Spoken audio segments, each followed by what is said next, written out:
क्या आपने कभी एक ट्रेन को गायब होते देखा है? ये कहानी है सनेटी ट्रेन की। 14 जुलाई 1911 टाइटैनिक से करीब एक साल पहले एक और क्रू निकला जो अपनी मंजिल पर कभी नहीं पहुंच पाया।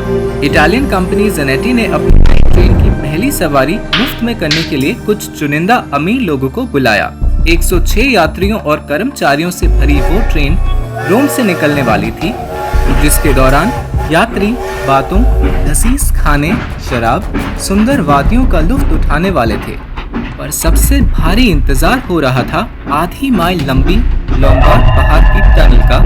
उस जमाने में ऐसी टनल्स बहुत खास मानी जाती थी। ट्रेन निकल चुकी थी और सब बिल्कुल सही चल रहा था।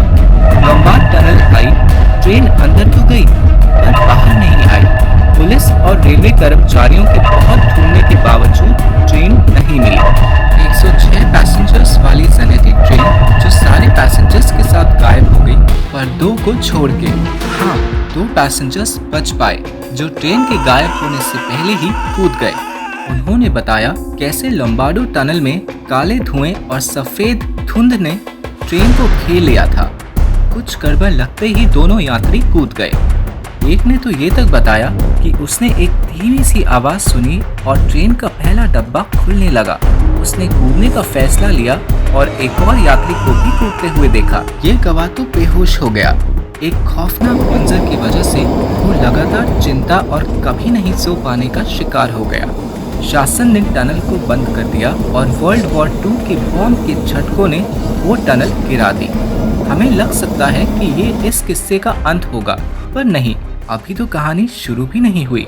हमें जाना होगा अतीत में, ऐसा अतीत जहां रेलगाड़ियां हुआ भी नहीं करती थी। हम बात कर रहे हैं मिडीवल युग में मोडेना की, जो इटली में था।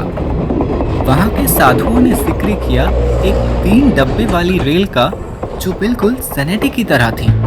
साधु लोग कहते हैं कि ट्रेन में काले कपड़े पहने बिना दाढ़ी वाले यात्री थे, जिसे उन्होंने एक शैतानी हरकत माना। कहते हैं ये दस्तावेज सर्जिनो परिवार द्वारा रखे गए, जो कि ज़ेनेटी ट्रेन की एक सर्वाइवर का भी नाम था।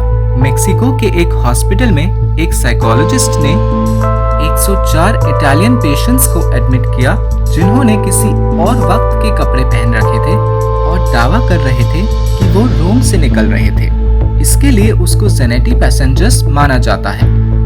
यहाँ तक कि एक पेशेंट के पास 1907 का सिगरेट का डब्बा था, जो आज मेक्सिकन म्यूजियम में है। 29 अक्टूबर 1955 यूक्रेन की एक गांव सवालिची में उस्तीमेंको का कहना था कि उन्होंने एक 3 डब्बे वाली रेलगाड़ी देखी, जो शेड्यूल पर नहीं थी। गिरे हुए पर्दे, खुले दरवाजे और ड्राइवर के खाली कैबिन के साथ इस ट्रेन का डिजाइन बिल्कुल ज़ेनेटी से मिलता था। और ये ट्रेन गैसफोर्ड पहाड़ की तरफ बिना पटरियों के बढ़ रही थी। माना जाता है कि गैसफोर्ड पहाड़ पर एक कब्रिस्तान हुआ करता था, जहां 2000 इटालियन सैनिकों को दफनाया गया था। और तो और इस कब्रिस्तान से रेल की पटरियां कभी गुजरा करती थी, जिन्हें जंग में तोड़ दिया गया था। क्या ज़ेनेटी ट्रेन अब भी गायब है, या इन सारी कहानियों में कोई एक सच्ची कहानी है?